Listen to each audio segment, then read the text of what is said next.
Ya, Assalamualaikum warahmatullahi wabarakatuh. Pada kesempatan kali ini, saya akan coba menjelaskan materi mengenai sepsis.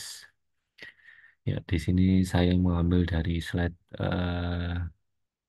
Pradik RSUD Dr. Sutomo ya, tentang sepsis pada dewasa.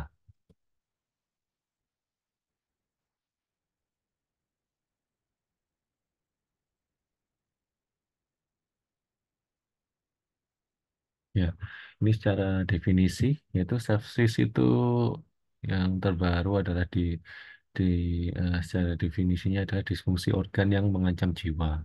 Ini disebabkan oleh disregulasi sistem imun terhadap infeksi. Jadi sepsis sendiri ini yang biasa kita jumpai pada praktek kita sehari-hari sebagai klinisi itu dapat sebagian besar memang kita ketahui penyebabnya adalah infeksi maupun dari bakteri maupun dari jamur, dari virus, parasit maupun dari patogen. Dan sepsis ini seringkali jumpai pada kasus-kasus yang kita curigai pasien datang dengan kondisi yang sangat buruk, dengan marker infeksi yang sangat tinggi. Itu langsung kita curigai ke arah sepsis. Tapi masih ada beberapa pemeriksaan yang kita harus buktikan pasien itu benar-benar eh, tegak sepsis atau enggak.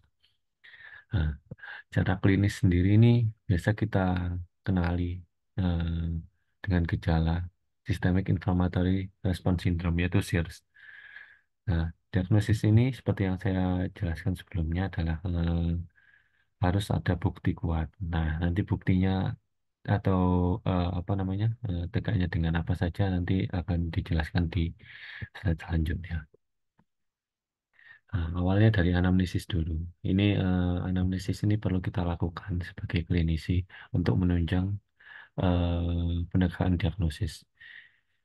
Nah, kalau dari sepsis itu sendiri, rute penularannya bermacam-macam. Bisa dari airborne, dari blood, dari hewan, dari zoo, maupun dari nosokominal dan lain-lain. Dan juga biasanya kadang eh, sepsis itu juga disertai oleh komorbid, yaitu riwayat penyakit-penyakit sebelumnya seperti diabetes mellitus, hipertensi, seperti itu. Lalu juga ada faktor risiko dari lingkungan juga. Ini biasanya sekitar rumah ya, sekitar lingkungan baik itu tempat kerja atau lingkungan rumah tinggal. Bahkan pasien-pasien yang mungkin dari luar negeri itu bisa dicurigai ke arah SIRS atau sepsis itu sendiri. Oke. Lalu organ-organ yang terduga infeksi ini sebenarnya macam-macam ya. Karena biasanya sepsis itu tidak dari satu organ aja. Ini harus kita cari sumbernya. Bisa dari saluran nafas itu sendiri, dari paru-paru, maupun dari infeksi di bagian organ lain, baik dari abdomen maupun dari eh, tractus urinarius, kita harus cari secara menyeluruh. Nah, keluhan utamanya biasanya pasien disertai dengan demam, lalu sesak, nah, paling sering juga penurunan sadaran.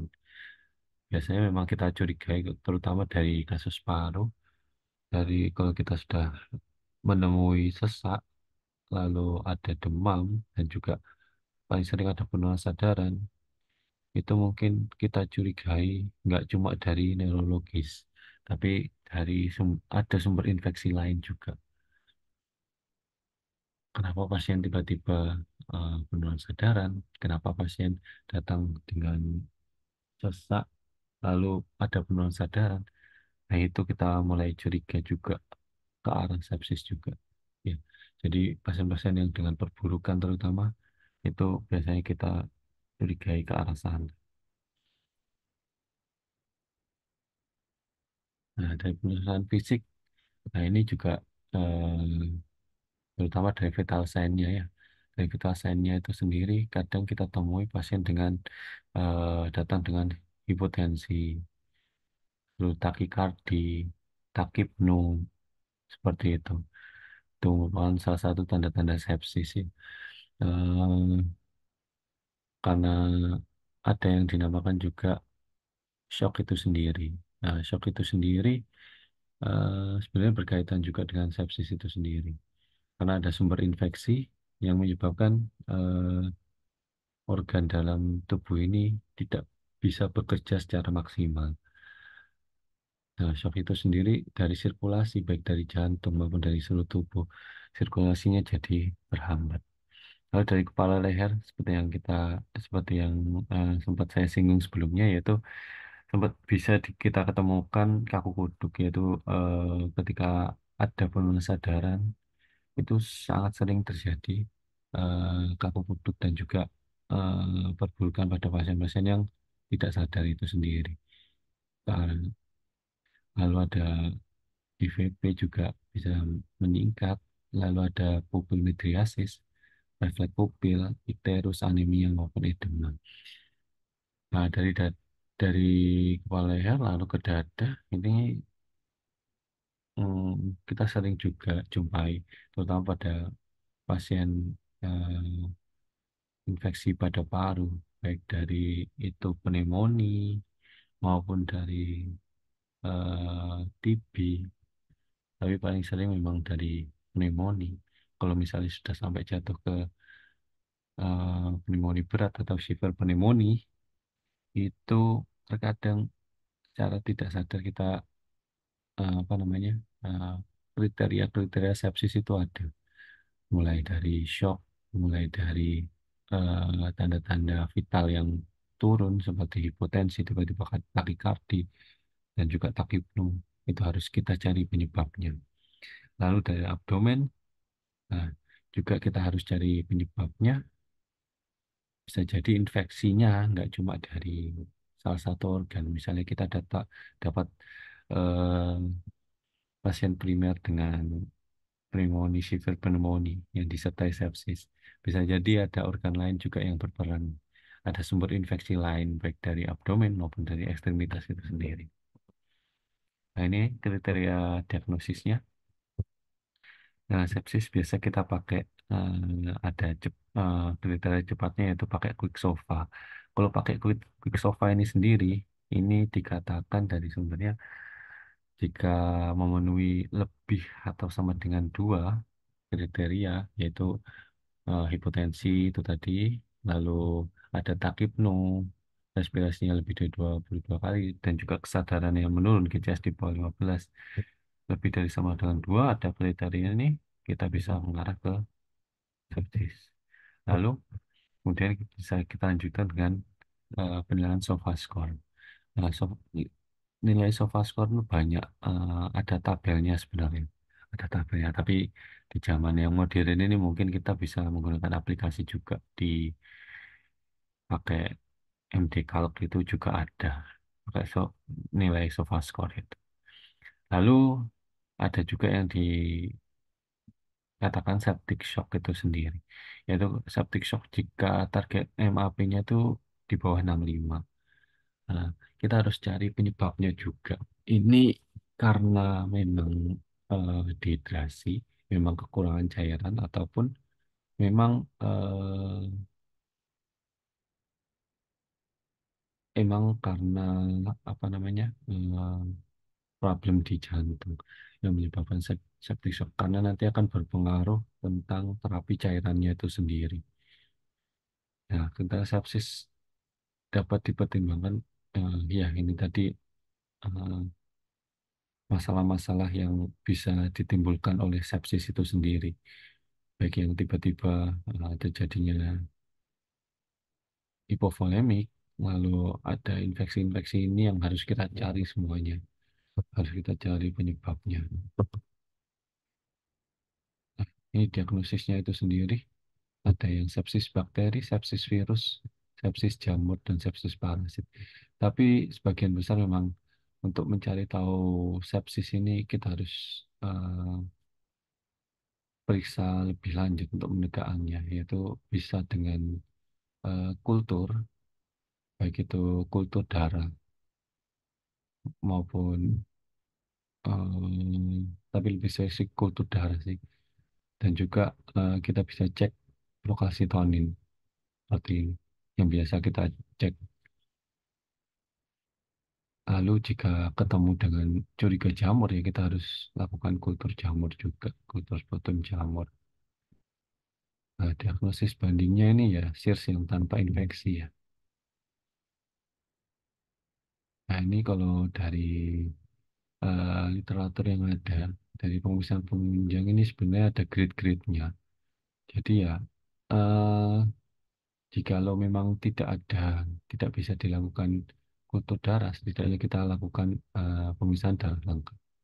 Darah lengkap itu sendiri kita cek LFT, RFT, UL juga ini sering untuk kita ketahui apakah ada sumber infeksi lain dari selain organ yang kita tuju, misalnya di bidang paru, pasien datang dengan shiver pneumonia, itu kita juga harus cari penyebab infeksi lainnya.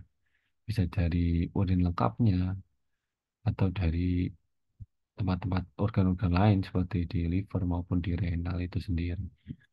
Dan juga analisis darah juga disertai oleh parafoto. Lalu jika alatnya lebih memadai, mungkin kita bisa tambahkan dengan kultur darah dan juga kultur sputum.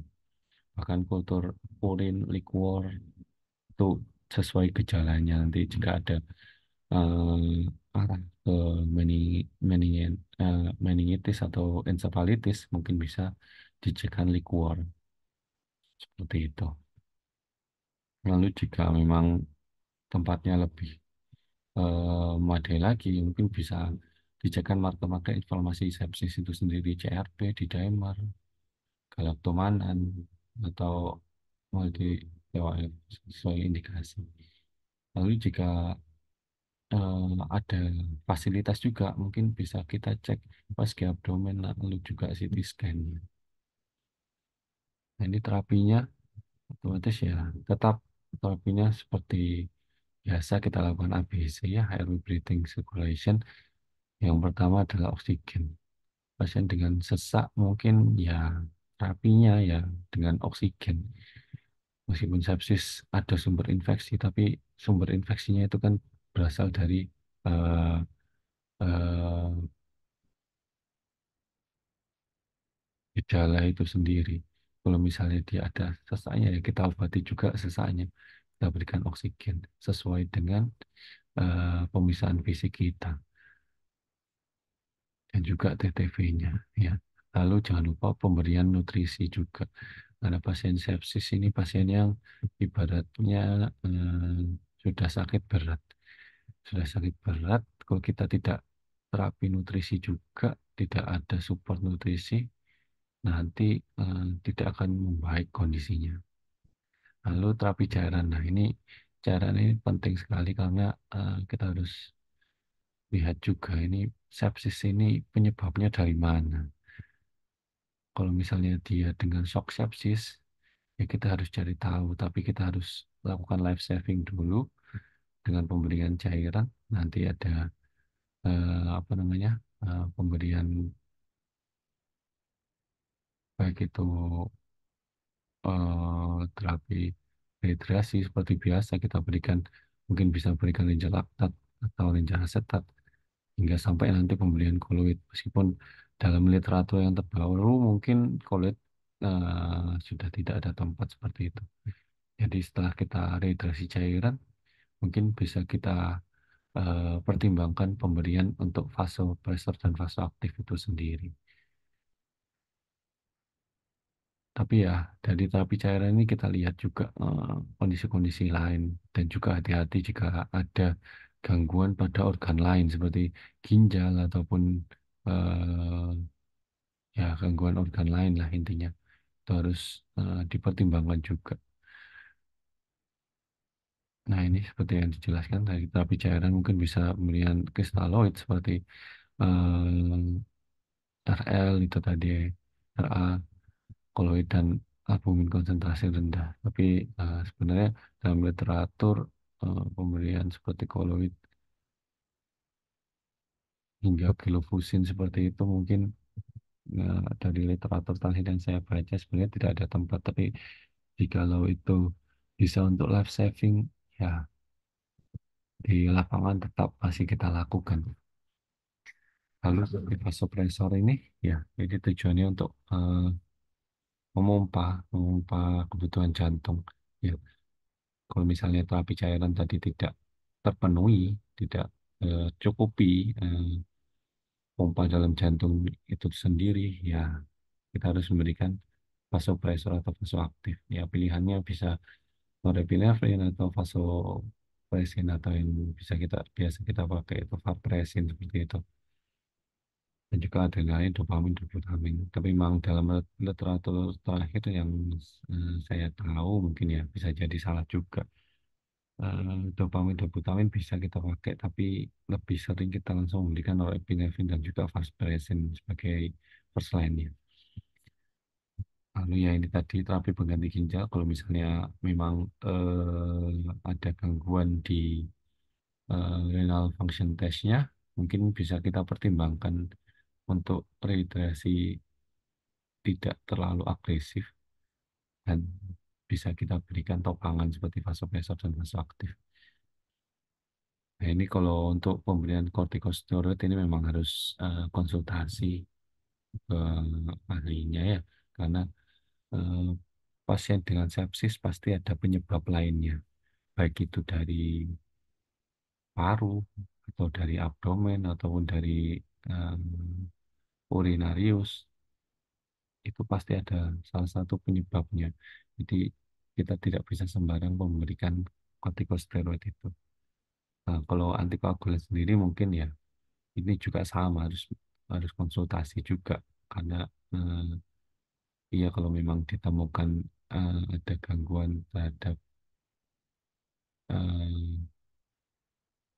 jantung atau sebagainya. Tapi kalau misalnya tumpang tindih dengan gangguan neurologis ya itu nanti ada sebab dan manfaat, ada manfaat dan kerugian sendiri bagi terapi itu. Makanya kita perlu konsultasi. Ya ini, tapi spesifiknya sebenarnya source of control ya. Jadi antibiotik itu sendiri adalah salah satu terapi yang biasanya wajib kita beri selain setelah kita atasi. Nah, bebarengan kita atasi rehidrasi itu sendiri tadi ketika terjadi shock. Nah, ini terapi antibiotik yang paling sering ya kita berikan ketika pasien datang lalu dengan sesak dan kondisinya buruk, baik itu disertai shock ataupun tidak. Ya, kalau misalnya memang ada tempat antibiotik, langsung kita berikan antibiotik empiris karena memang tidak mungkin langsung keluar hasil drug sensitivity-nya. Harus kita evaluasi dulu. Harus kita evaluasi dulu dan juga sambil menunggu hasil kita lakukan kultur itu bisa kita masukkan antibiotik empiris dulu. Dan juga kalau antivirus, anti jamur, dan parasit ini sesuai dengan arahnya atau sesuai dengan hasil-hasil yang kita temukan nanti. Ini terapi empiris yang mungkin biasa kita ketahui. Kalau misalnya yang multiple dan sumber infeksi tidak jelas ya bisa diberikan teman-teman dari penyakit dalam mungkin lebih sering memberikan ceftriaxone itu sendiri. Tapi memang yang berbahaya adalah ceftriaxone di rumah sakit umum Dr. Sutomo sendiri itu sudah dipakai lebih dari 5 tahun mungkin, dan itu resiko untuk resistennya sangat tinggi memang. Juga ini seperti gas gangrene, ceftriaxone. Nah, ini biasanya kita kalau bagian paru biasanya kita lebih sering memakai langsung fluoroquinolone respirasi yaitu seperti levofloxacin. Atau kalau ketersediaannya terbatas ya terpaksa kita harus pakai metolactam juga. Ataupun ya nanti tergantung pneumonia itu derajat tingkatnya seperti apa. Seperti itu. Neurosepsis itu sendiri ya ini teman-teman dari urologi mungkin biasa pakai ambisul ya. bisul dan juga gastrointestinal itu sendiri pakai ciprofloxacin tapi atau ceftriaxone biasanya teman-teman dari bedah maupun dari penyakit dalam. Nah, ini kalau terapi definitif ya nanti tergantung hasil dari kultur. Ketika kulturnya keluar, kita tahu oh penyebabnya bakterinya apa, lalu dak sensitivity-nya keluar, oh yang ini resisten tidak bisa dipakai. Ya kita bisa memilih salah satu dari situ. Dan juga jikalau ternyata hasilnya sampai MDRO, ya mungkin kita memang butuh konsultasi dengan teman antar lintas departemen atau dengan tim PGA itu sendiri. Nah, ini yang diedukasi adalah tentang komorbid itu sendiri, penularan, perlunya nutrisi, tentang kegawatan dan komplikasi, tentang perlunya mobilisasi, lalu tentang prognosis dan juga untuk kontrolnya nanti jika membaik. Nah, komplikasinya paling sering memang dari sistem saraf pusat itu sendiri, lalu dari jantung, paru, pencernaan, ginjal, kerusakan ekstremitas. Prognosis dari komorbid maupun komplikasi. Nah, ini ada kriteria KRS juga. Kapan pasien harus di KRS kan? Ya, otomatis yang pertama adalah tanda-tanda klinisnya stabil ya. Pasien ini memang sepsis adalah salah satu penyakit yang kita gambarkan ya infeksinya sudah parah seperti itu. Tapi kalau kita bisa menangani kegawat daruratannya, lalu sehari-harinya pasien itu ternyata membaik, baik dari klinis maupun dari penunjang, yaitu ada tempat untuk pulang kalau pasien membaik secara klinis maupun penunjang. Ini untuk konsultasi, konsultasi yang biasa ada memang dari tiap bagian mungkin ada divisi infeksi itu sendiri. Ya, ini pesan dari KPRA. Ya, kita tidak dapat menyembuhkan infeksi, tapi tidak dapat pula menghindari terjadinya resistensi. Ya, maka dari itu kita harus lebih bijak dalam penggunaan antibiotik. Jikalau memang tidak perlu antibiotik yang berlebihan ya, kita cukup menggunakan yang ada saja. Berdasarkan empiris dan juga peta kuman di rumah sakit itu sendiri. Tapi untuk pemberian beres itu ya istilahnya wajib ya untuk pasien-pasien dengan sepsis ini. Karena kita tujuannya untuk mengatasi infeksi itu sendiri sambil menunggu hasil kultur itu sendiri. Ya, mungkin sekian yang bisa saya sampaikan.